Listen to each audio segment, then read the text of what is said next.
Dan ada Kak Tony. Hai. Hari ini kita bakal nge-review tentang our last podcast series itu yang Heal Our Land. Jadi ini reviewnya, stay tune terus. Scream Podcast, Scream Out the Truth.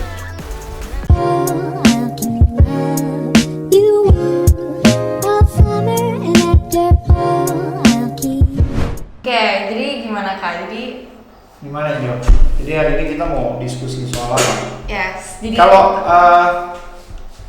kayaknya kalau nggak salah kemarin hari ini kita mau itu ya, mau apa? Review sama yes. mungkin ada teman-teman yang mau nanya online, teman-teman bisa mau chat. Ini boleh silahkan, nanti tetap ada ini tetap ada yang tanggapin teman-teman secara live juga kalau misalnya itu ya, benar ya. Betul. Nah, Jadi Kak, di podcast yang pertama itu kan kita ada 4 total ya Kak. Di podcast yang pertama kita udah ada rekonsiliasi, itu kita harus release forgiveness to our dad supaya hati bapak kembali kepada anak, hati anak kembali kepada bapak gitu kan Kak. Abis itu ya yang di podcast 2 ternyata tuh bukan masalah siapa yang mulai, siapa yang benar, siapa yang salah, tapi masalahnya kayak lu mau taruh hidup lu kemana, ke jalan yang mana gitu ya Kak. Kalau terus di podcast ketiga kita belajar kalau ternyata tuh emang ngelewatin ini tuh bukan cuman baik-baik aja, tapi ada kok struggle-nya gitu ya. Iya. Kayak kita juga banyak struggle-nya gitu. Teman-teman mungkin struggle dan teman-teman nanya, kok kayaknya enak banget sih ngomong hidup sesuai kehendak Tuhan tuh emang segitu gampangnya atau gimana gitu kan. Abis itu di podcast keempat tapi kita belajar ternyata ada jaminannya gitu loh, Tuhan tuh bakal ngapain gitu ya Kak. Iya. Itu yang dan apa yang dia mampu dan akan lakukan. Iya. Gitu. Jadi setelah kita tahu ini Kak, semuanya ini kita tahu nih, kita mau contohnya kita udah willingly mau forgive our debt gitu kan Kak. Sebenarnya sih itu nggak literally, it's not only about your dad and you. Yeah. But it's talk about ourselves. Yeah. Heal Ourselves. our land. It means Kan our right. yeah, our land. That is definitely mean about ourselves. Ourselves. Yeah. Lalu bicara hati bapak, hati anak, maksudnya apa sih? Tuhan mau ada hubungan tuh pulih gitu. Nah, gimana hubungan bisa pulih kalau kita nggak pulih kan gitu? Gimana hubungannya bisa benar, bisa baik, bisa jalannya bagus kalau kita nggak pulih? Itu yang pertama. Nah, land juga bukan cuma bicara tentang tempat, tanah ya, tapi kita ada pribadi, jadi keluarga.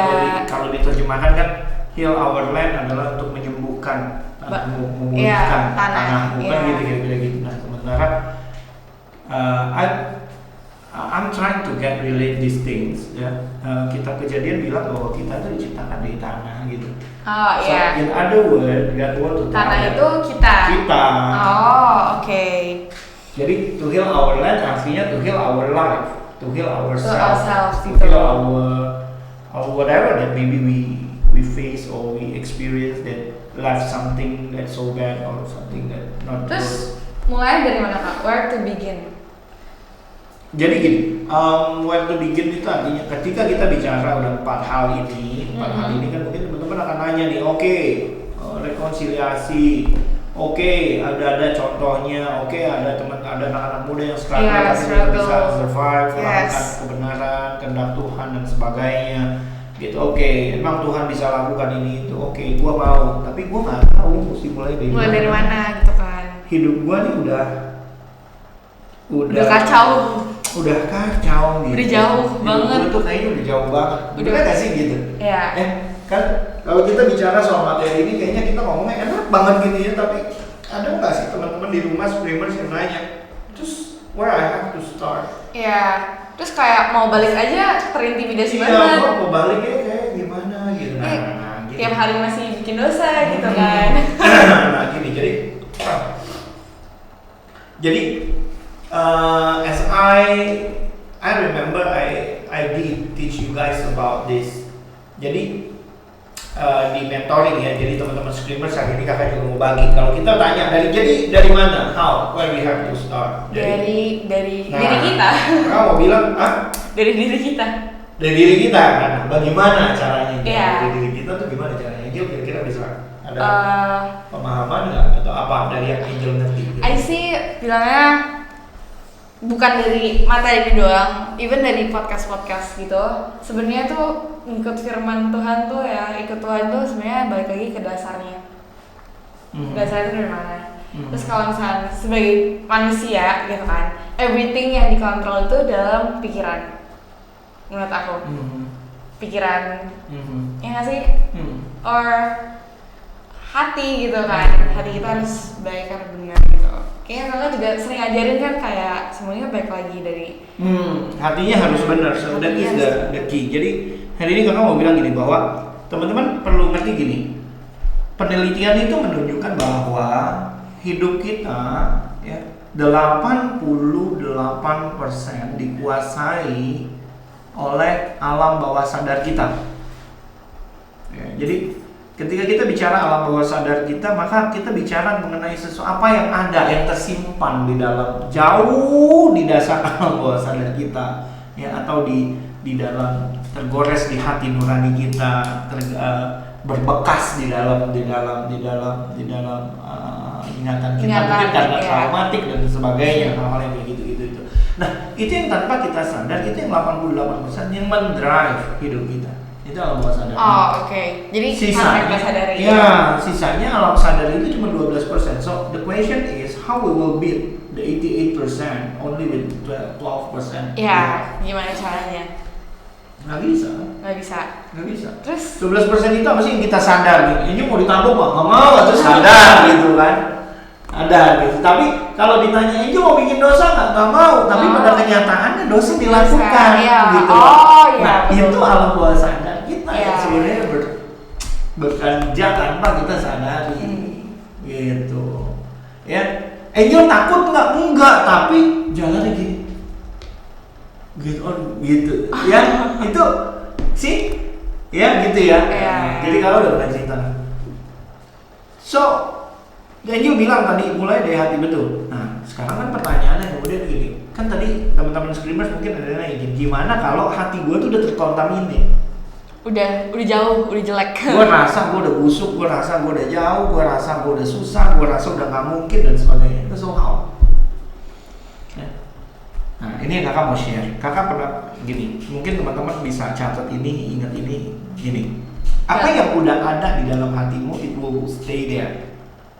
Okay, until another experience expel it. Contoh ya, misalnya seorang perempuan trauma dengan laki-laki karena laki-laki dianggap laki-laki semuanya jahat karena mungkin berkali-kali diputusin, berkali-kali dijahatin, di PHP dan sebagainya misalnya. But someday she found someone. Oh iya, makanya ada satu orang yang baik gitu. Nggak cuman baik banget, dia rela korbanin dirinya buat perempuan ini tanpa minta sesuatu, tanpa minta lu harus bales mencintai gue dan sebagainya. Jadi so far dari traumatik dia gitu kan? Iya. Jadi itu bertolak belakang menabrak paradigmanya dia tentang laki-laki itu jahat. Nah, experience ini, jadi misalnya depan mata ya, dia mau dirampok, mau diperkosa gitu, lalu laki-laki ini nggak kenal dia, nggak tahu dia datang tolong dia, terluka, ditusuk hampir segala macam, tapi dia berhasil mengusir orang-orang jahat itu misalnya, dan dia akan bilang masih ada ya orang baik di dunia ini. Itu yang kakak bilang, this experience will expel another bad experience. So it will stay there until you experience the new one. Sampai ada yang baru yang bisa pecahin yang tadi yang mengcounter itu. Gitu. Yes. Nah, sekarang persoalan adalah pertanyaan melahirkan pertanyaan nih. Ingat ya teman-teman selalu gitu. Jadi kalau kamu mau di kelas, di mana, di kuliah, di mana, di dosen suruh nanya, ingat pokoknya pertanyaan pasti akan melahirkan pertanyaan. Jadi tanya aja dulu pertama sengerti-ngertimu gitu ya. Nanti kamu akan kelihatan jadi pintar. Kenapa? Question will melahirkan pertanyaan yang lain gitu.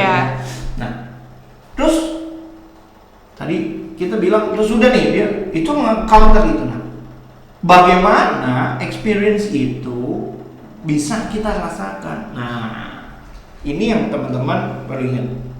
Di dalam hidup kita, bagian yang paling penting dari manusia itu adalah hatinya. Ya. Hati menurut firman Tuhan itu di pikiran kita, hati nurani, budi, akal budi. Itu tuh di pikiran kita, ya, di akal kita, gitu ya.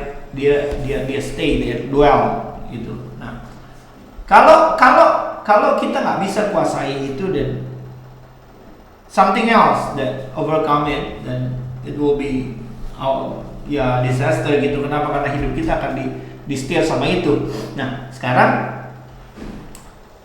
apa yang bisa bikin sesuatu masuk ke situ jadi experience? Satu, ada 5 gerbang di dalam hidupnya manusia. Indra Yang bisa bikin masuk ke situ, yaitu panca indera kita. Itu 5 gerbang. Jadi ada mata, hidung, mulut, telinga, sama saraf tepi peraba kita. Kayak contoh misalnya kamu kakak cubit. Sakit. Kenapa? Karena saraf tepinya merespon. Oke. Terus masuk ke kamu naik kereta. Naik kereta dari Jakarta Kota sampai ke Bogor. Tapi kamu tidur. Terus sampai di Bogor disuruh ceritain bagaimana perjalananmu dari kota nyampe ke sini. Aku tidur. Kamu bisa nggak ceritain? Nggak bisa karena kamu see nothing, you hear nothing. Iya. Betul? Oh iya. Betul? Nah, sekarang kamu ditanya, dihidangin satu buah kopi misalnya, segelas kopi, pahit. Kopi terbaik yang dikasih ke kamu, dan kamu ditanya, kamu minum nih kopinya. Kamu minum, menurut kamu kopinya enak, terus ditanya gimana wanginya, kamu nggak bisa ceritakan karena hidungmu mampet. Nggak bisa, betul? Begitu kerjanya tuh begitu. Jadi semua saraf kita itu akan menerima pesan apapun. Mata menerima apa yang dia lihat, kirim ke pikiran, pikiran akan terimain itu. Pikiran akan terima itu. Gitu. Dan kemudian experience akan menentukan apakah yang dia lihat itu akan teringat selama-lamanya dalam jangka waktu yang lama atau cuma temporary. So you have to keep this point. Nah, pertanyaannya kakak nggak ngejawab saya. Gimana kalau saya udah terlanjur? Ganti experience-nya. Kalau dulu suka nonton film horor, kan jadinya kamu hidup dalam ketakutan, stop nonton film horor.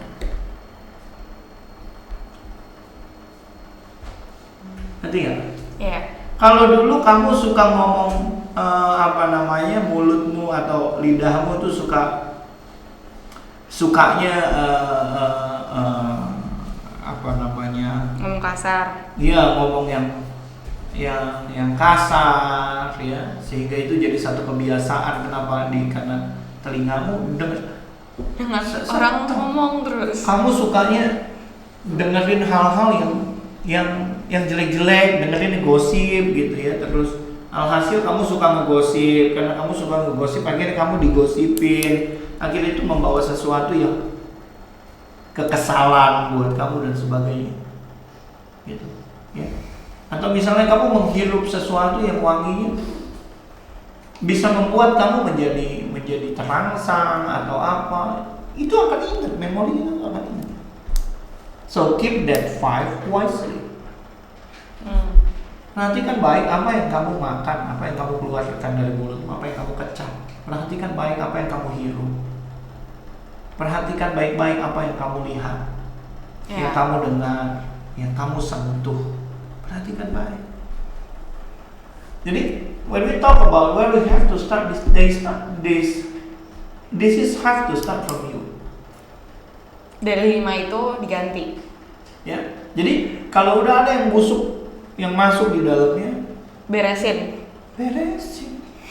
Mulai ganti dengan gini. Satu, mulai ganti dengan apa yang kamu lihat. Kedua, misalnya menimbulkan kepahitan, maafin. Oke. Menimbulkan keraguan, kembali ke sana. Buat dirimu, convince yourself. Yakinkan dirimu. Gitu. Jadi ya. Nah, jadi itu yang yang mungkin kakak bisa share. Nah teman-teman silakan ya, sekali lagi teman-teman screamers ya, kalau teman-teman ada punya pertanyaan tentang apa yang kita sampaikan, silakan teman-teman bisa taruh di kolom chat, karena nanti pasti tetap ada yang membalas teman-teman, karena admin akan stay over. Tapi benar sih Kak yang kakak bilang, pertanyaan itu memunculkan pertanyaan, karena dari pertanyaan aku tadi sekarang aku ada pertanyaan baru. Ya tanya. Pertanyaan yang satu lagi nih, aku mau nanya, kalau misalnya udah kayak gitu, contoh nih ya, udah kan kita udah jaga nih, udah ganti, terus cara maintain di situ tuh gimana supaya ya nggak jadi aneh lagi gitu? Ya itu kamu harus jaga. Ya, jaganya pertama gini. Pertama kamu harus jaga. Kalau kakak bisa analogikan bagaimana cara maintainnya itu, kakak akan analogikan seperti sebuah akuarium. Akuarium. Ya. Diri kita ini atau pikiran kita ini karena menganalogikannya sebagai sebuah akuarium. Ini dalam kita bicara konteksnya maintain ya. Bagaimana maintain itu, apa yang udah baik gitu. Nah misalnya gini, kamu udah jaga baik, kamu udah bersih. Kayak misalnya akuarium itu, kamu punya akuarium dulunya kotor. Jadi kamu mungkin kamu main aquascape, lalu kamu taruh ada tanaman di dalamnya, cuman karena kamu nggak jaga satu dan lain hal, akhirnya tanaman itu busuk. Ya. Ketika tanaman itu busuk, itu menyebabkan biota yang ada di dalam akuarium kamu itu mati. Ya, kemudian mati itu bangkainya gini terus, kemudian menyebabkan airnya jadi keruh, kotor dan segala macam semua, meninggalkan mungkin toksik dan segala macam semua gitu kan. Nah, jadi ini keadaan diri kita yang tadi kita bilang kita udah terlambat dan sebagainya itu. Ya. Dan what should we do? Yang pertama, of course kamu mesti ganti. Ya. Jadi gimana ngegantinya? Timbul dengan mengalami experience yang lain. Contohnya experience yang lain kayak misalnya gini, dulu kamu marah sehingga menimbulkan kebencian. Experience yang lainnya itu apa? Ya maafin. Nggak gampang. Tapi bisa. Tapi ketika kamu bisa melakukannya, kamu akan mengalami satu experience yang baru, yang kemudian akan menggantikan yang lama itu. Oke? Nah, jadi kamu ganti. Jadi kayak misalnya airnya kamu akan ganti udah pasti first. Ya, pasir. Kamu mulai lagi dari baru. Kamu ganti tanaman yang baru, kamu masukin biota yang baru dan segala macam semua. Lalu kemudian kamu kasih air yang baru. Nah, di akuarium yang udah sehat itu, lalu apa yang kamu harus kedua kamu lakukan setelah pertama kamu ganti? Kedua apa yang harus kamu lakukan? You have to put some filters on it. Oh, supaya enggak kotor lagi. Loh iya dong. Jadi apa yang masuk you have to filter, apa yang keluar juga di-filter. Lewatnya ke filter, karena sirkulasinya kan gitu kan. Keluar itu yang kemudian akan kembali masuk, sama nggak sama manusia? Output dari diri kita itu akan back to us. Oh, dan output kita itu dari tadi yang 5 indera tadi itu. Loh iya dong. Inputnya di situ. Oh iya, betul. Nah, sekarang yang lahirnya pertanyaan berikutnya adalah begini, Kak, bagaimana taruh filter dalam hidup kita? Indra gitu kan? Iya. Bagaimana caranya? Bagaimana? You have no other option, but to put the truth in your understanding. Oh, oke. Ya, sekarang Angel misalnya dulu suka makan jambu biji misalnya. ini just for example gitu kan. Suka makan jambu biji. Lalu kamu punya teman juga yang sama-sama suka geragotin jambu biji. Bagian yang paling kamu suka dari jambu biji adalah bagian tengah-tengahnya yang lembek tapi yang banyak bijinya itu. Aku nggak pernah makan jambu biji. Misalnya, jambu biji itu biji kecil-kecil keras kayak batu. Oh, oke. Terus temenmu kena usus buntu gara-gara makan jambu biji. Jadi kamu punya understanding, udah bahaya nih makan jambu biji begini, ternyata bahaya ya. Terus? Dan you will stop. Kenapa? Ada understanding yang baru yang kamu terima. Iya. Affect your way of thinking. Iya, ternyata jambu biji itu bahaya, jadi jangan dimakan. Dan lagi, cabai, suka banget makan pedas. Kamu punya kumpulan. Kumpulannya makan? Iya, kumpulannya namanya grup pedas anti cemen misalnya. Jadi kalau makan cabai itu anti mainstream gitu ya. Orang nasi goreng cabainya 4, ya kamu 40. Tahu gejrot tahunya 3, cabainya 100. Jadi anti mainstream misalnya gitu ya. One day you find out temanmu tuh masuk rumah sakit, kenapa? Karena ususnya burn out. Gara-gara cabai, makan cabai terlalu.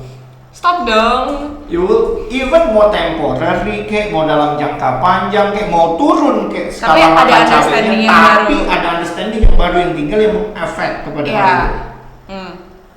Gitu. Ya. Again, misalnya kamu tahu misalnya ya, minum alkohol bikin kamu, bawa kamu, misalnya kamu punya pergaulan teman-teman ya, suka hobinya nongkrong, mabuk, minum alkohol sampai mabuk gitu. Someday ada salah satu dari teman kamu itu kemudian mabuk terus dibawa orang nggak tahu kemana. 3 hari kemudian diketemukan udah disayat-sayat, livernya diambil, ginjalnya diambil dan sebagainya. Will you continue what you did? Pasti langsung menjadi aware. Even you drink the alcohol, kamu nggak akan biarkan dirimu mabuk. Iya.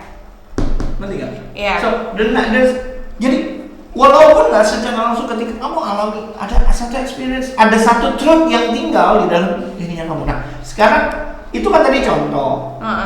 Apa sih the real truth yang kamu gak mesti ngalamin benturan dulu sehingga kamu berubah hidupmu? Adalah firman. Jadi nggak usah tunggu jelek dulu, lakuin aja dulu. Nggak usah tunggu ada kejadian jelek terjadi dan sebagainya baru kamu melakukan. Langsung aja lakuin. Langsung aja. Kebenaran itu menuntun kamu kepada hal itu gitu. Jadi itu akan jadi seperti filter di dalam pikiranmu. Iya. Jadi ketika kamu mau lakuin apa-apa, kayak mikir dulu, filter dulu. Kenapa? Karena understandingnya muncul. Ini akibat begini loh. Nanti. Iya. Ya. Ini Tuhan bilang begini loh kebenarannya. Mau marah, benci, dendam orang dan segala macam semua, Tuhan ngomong tuh begini loh. Nggak mau ngampunin orang karena dia jahat sama kita. Oke, kita nggak salah, dia yang salah. Iya. Kita mau marah sama dia, kita nggak mau maafin dia. Tuhan bilang, kebenarannya bilang kalau kamu nggak ampuni orang itu, Bapamu yang di surga tidak akan mengampuni kamu sih. You will be very careful with what you will do with the 5 indra tadi. After you get the understanding. Berarti simple dong Kak, jadiin firman itu filter. Firman itu akan jadi di satu ayat kakak lupa ayatnya di mana. Tetapi dibilang begini bahwa firman Allah adalah kebenaran. Mari kita cek. Ya. Roh Kudus adalah roh kebenaran. Di ayat yang lain dibilang Roh Kudus adalah roh kebenaran. Dibilang, lalu di ayat yang lain bilang apa? Kamu harus menemukan kebenaran dan sehingga kebenaran itu akan memerdekakan hidupmu. Oh, iya. Betul nggak? Jadi waktu kamu taruh sebagai filter kebenaran itu akan lead kamu kepada kemerdekaan dalam hidupmu. Gitu. Ya. Jadi when you put that filter on your mind, and you will control. Itu. Oke. Ya. So, jadi yang kemudian terus muncul Kak. Pertanyaannya adalah terus gimana Kak caranya? Cara apa lagi filter itu? Cara. Bisa, berarti bisa cari kebenarannya. Baca firman. Cara paling sederhana untuk baca firman adalah jangan baca untuk mengerti apa yang firman itu katakan. Baru? Baca dulu aja untuk tahu bahwa firman Tuhan ngomong begini. Oh, oke. Ya. Cara yang kedua paling sederhana mengerti firman adalah apa yang sedang kamu hadapi. Terus cari firman ini ngomong tentang ngerti. Firman yang ngomong tentang itu tuh ada di mana? Iya. Apa yang dia bilang? Iya. Gak ngerti, cari pembinamu, cari mentormu, cari teman kerselmu, diskusi, ngobrol, tanya. When find the truth. Once you found it, it will stay there. Iya. Dan Drive your jadi life. Ya. pegangan. Nah, firman Tuhan bilang begini. Just- Waktu dia mau naik ke surga ya, pokoknya sebelum dia naik ke surga dia bilang begini. Aku tidak akan menyatakan semuanya kepada kamu pada waktu ini. Karena kamu tidak akan sanggup apa tidak akan mampu gitu, dia bilang. Untuk ngertiin itu. Nggak tahu untuk apa, Tuhan ngomong gitu. Lalu dia lanjutkan dia begini. Tetapi jika roh itu datang, Oke.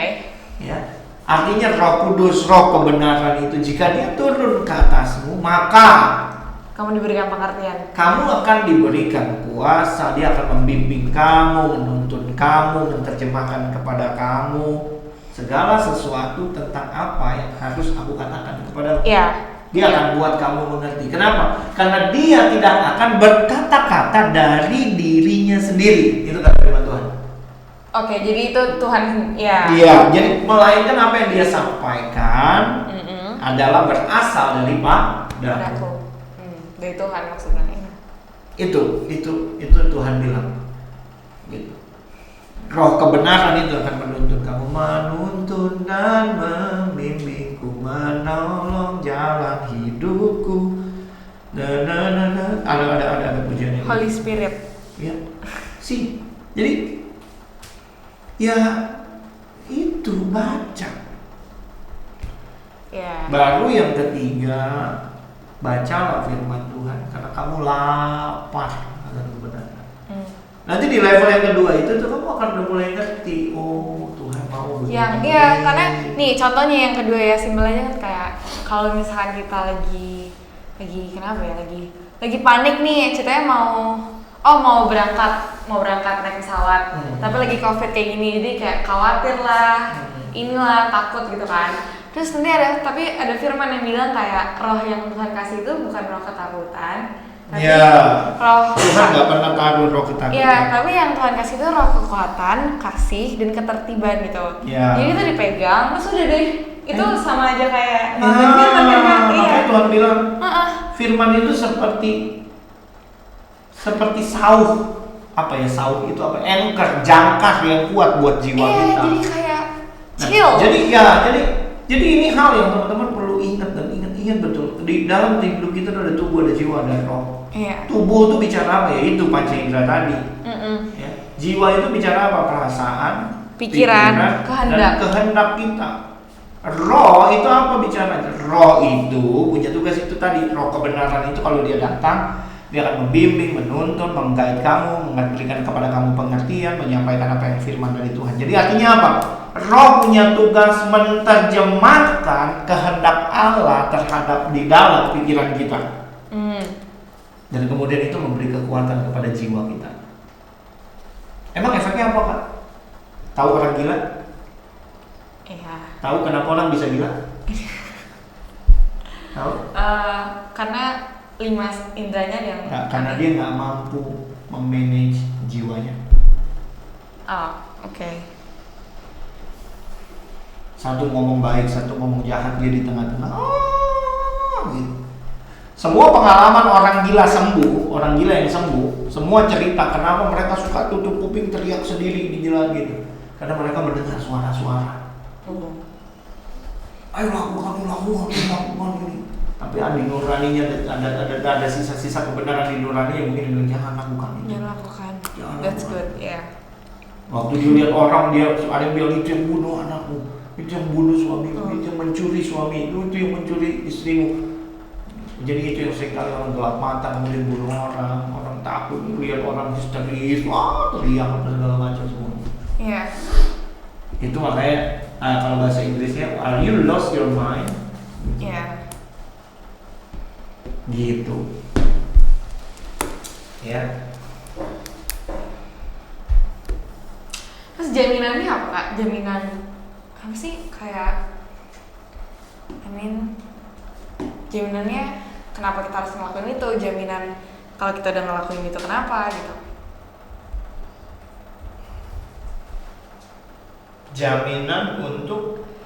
Jaminannya gimana gitu loh, apa yang menjamin itu, jamin apa, gimana ya bilangnya, Kan kita udah ngelakuin, oke, kita udah taruh filter nih kan di dalam understanding. Oh, apa yang jamin bahwa diri kita nggak akan kembali begitu lagi? Iya. Ya, firman Tuhan sih bilang begini ya, kalau kamu menemukan kebenaran itu, ya kamu akan menemukan kemerdekaan. Kayak orang merdeka itu kan apa ya? Orang merdeka itu orang yang nggak diatur. Jadi kalau ditanya jaminannya apa, ya kembali kakak akan bilang jaminannya dari firman Tuhan gitu. Iya. Ya, tetapi apa yang menjamin bahwa ketika udah ada filter itu maka hidup kita nggak bakal jelek lagi gitu. Nggak bakal bikin dosa lagi lah, gitu istilahnya. Gitu lah, iya. Gitu ya. Nah, sekarang jadi gini. Sekarang kita ada will sendiri, ada kemauan sendiri.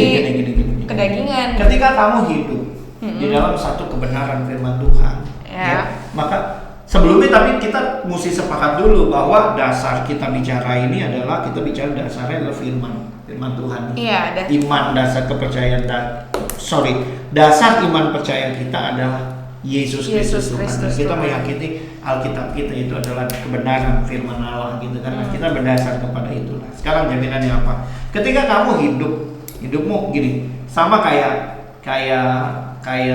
kembali ke filter tadi, akuarium tadi.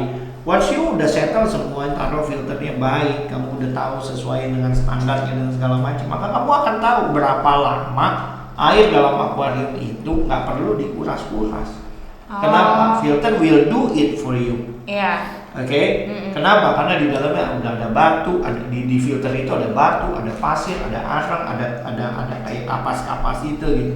Nanti kalau tinggal cuma diganti apanya aja, diganti kapasnya itu, diganti yang baru kalau dia kotor. It's as simple as that. Apa yang akan jamin kamu? Firman.